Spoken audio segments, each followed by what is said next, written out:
And kasabay ng healing niyo sa sarili niyo guys, naghi-heal din yung mga conflict niyo with other people mga kapiksi. So kung meron kayong mga katampuhan, kung meron kayong mga conflict sa ibang tao, naghi-heal yung relationship niyo and nadudugtungan pa yan ng pagkakaroon ng mas harmonious na relationship mga kapiksi. Parang nare-revive 'no, binibigyan kayo ng chance ng universe na ma-revive yung mga relationship mga kapiksi and ma-solve or ma-resolve yung mga issues niyo with those person guys. So dapat naman talaga gano'n.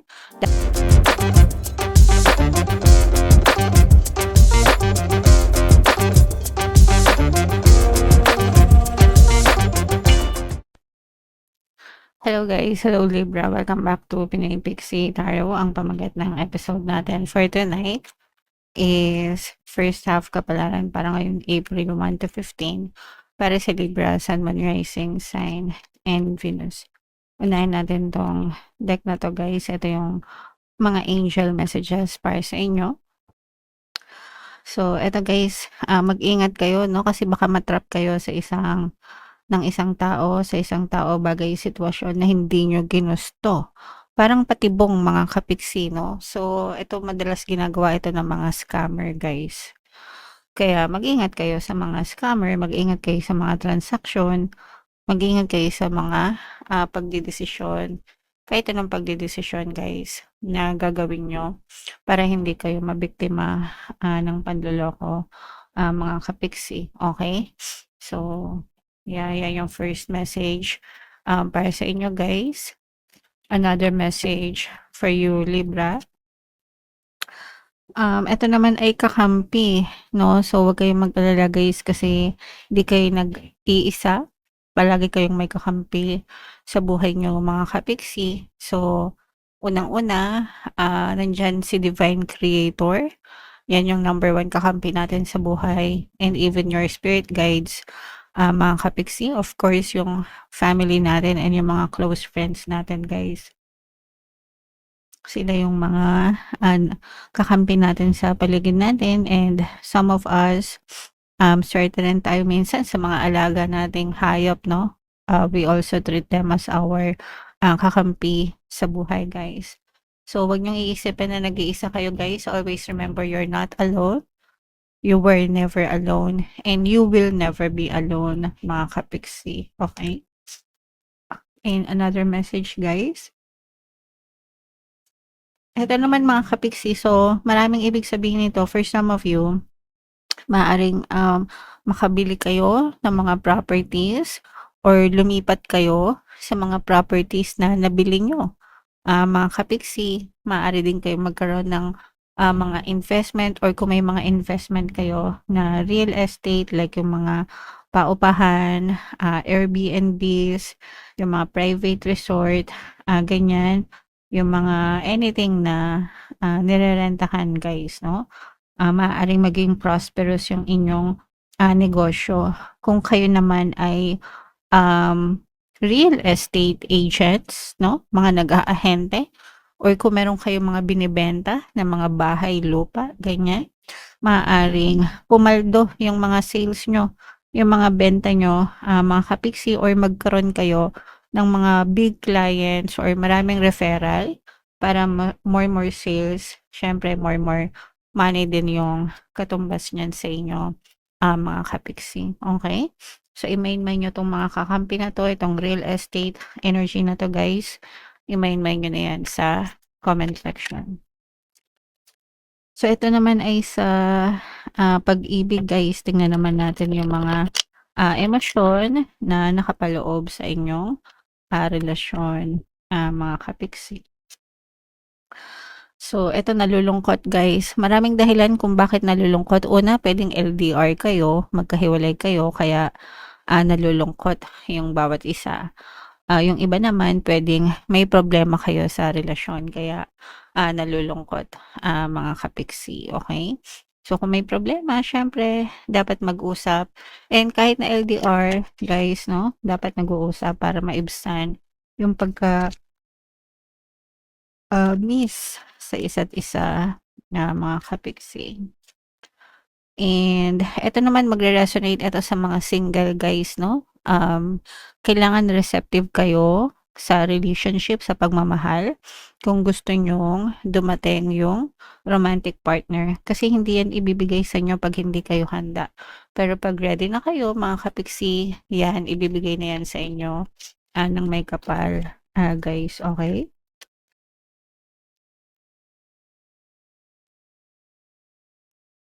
And ito naman ay happiness, guys, no? So, maligaya, ito yung kabaligtaran nito. Kasi yung isa lonely, yung isa naman sa inyo ay happy, mga kapiksi. So, kung hindi kayo naka-resonate dito sa lonely, malamang nandito yung energy nyo na masaya lang sa relationship. Guys, ibig sabihin, harmonious, walang masyadong problema, Libra. Okay? Alright. So, comment down below, Libra, if feeling nyo naka-resonate kayo dyan. So, shuffle natin to guys. Hanapin natin yung energy nyo habang sinashuffle ko to. Panoorin nyo naman yung video natin regarding sa ating paano mag-manifest ng abundance video course. Kapiksi, sawa ka na ba sa mga struggles at hirap sa buhay mo? Masipag ka ba at masikap sa buhay ngunit hindi ka pa rin umaasenso? Ilang beses ka na bang nag-attempt mag-negosyo at mag-invest pero palagi ka pa rin nalulugi? Sa pagkakataon na ito ay maaaring may subconscious beliefs ka na nagiging balakid sa iyong pag-unlad at pagyaman. Introducing, paano mag-manifest ng abundance video course. Dito ay matututunan mong ma-overcome ang mga balakid mo para tuluyan ka ng umunlad, umasenso, sumagana, maging matagumpay, successful at maswerte sa iyong kabuhayan, pera, trabaho, negosyo, salapi at kaperahan ng bonggang-bongga. Dali, mag-send na ng email sa pinoypixie@gmail.com at simulan na ang iyong pagyaman ngayon. Alright, so sa lahat ng gusto mag-avail ng course guys, mayroon tayong paano mag-manifest ng abundance video course, paano mawala ang third party at magkaroon ng harmonious na relationship, paano pabalikin si ex reverse breakup. Sa mga interesado guys, mag-send lang kayo ng email sa pinoypixie@gmail.com. And sa mga naghahanap ng pampaswerte guys, mayroon tayong money shaker jars. Ito yung sample ng mga kapiksiyan, pampaswerte yan. At saka ito guys. So sa mga gusto mag-avail, ito yung WhatsApp number ko guys, i-chat nyo lang ako. And wag na kayo magpahuli guys kung mag-avail kayo kasi habang pwede pa tayo mag-deliver, no? Marami nang sumasucess dyan. Nagpo-post ako sa Facebook ng feedback tsaka dito sa YouTube. So, Libra kayo ay na-represent ng Queen of Swords. Meron din ditong presence ng fire sign, Aries, Leo, Sagittarius for some of you. Maaaring may ganyang element kayo sa inyong natal chart or you may be dealing with other signs na may ganyan sa kanilang natal chart. Ito guys, napakaganda nito kasi tuloy-tuloy yung unlad pagdating sa kaperahan. This is more on establishing a very stable source of income, no?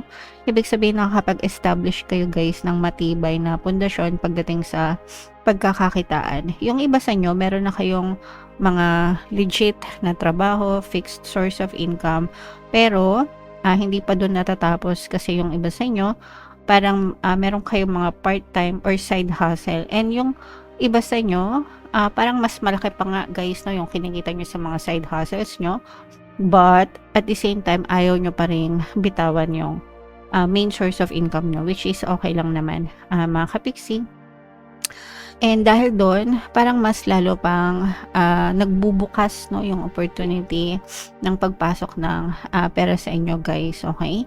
Dahil parang no, ito guys, ang nararamdaman ko sa inyo is parang inviting, very inviting. Ibig sabihin wala kayong masyadong money blocks. Ibig sabihin, iniimbitahan nyo ng maluwag yung pasok ng pera sa buhay nyo by having a bright personality, cheerful personality, grateful na personality, mga kapiksi, na appreciate nyo bawat piso, bawat sentimo na kinikita nyo, and pinagpapasalamat nyo siya guys, kaya mas lalong dumadami yung pasok ng pera sa inyo. So ituloy-tuloy nyo yan guys, para dapat talaga ganyan ang attitude para madaling pumasok yung kaperahan sa inyo, mga kapiksi, okay? And ito naman guys, no, ito I'm sensing na nagkakaroon ng parang nagkaroon kayo ng transition or pagbabago na marunong kayong, natuto kayong mandedma, natuto kayong wag intindihin yung mga marites o yung mga naninira, yung mga chismosa sa paligid nyo, mga bashers, mga nega. and you just focused on improving, no, ng buhay nyo. And true enough, guys, talagang nag-i-improve yung pamumuhay nyo.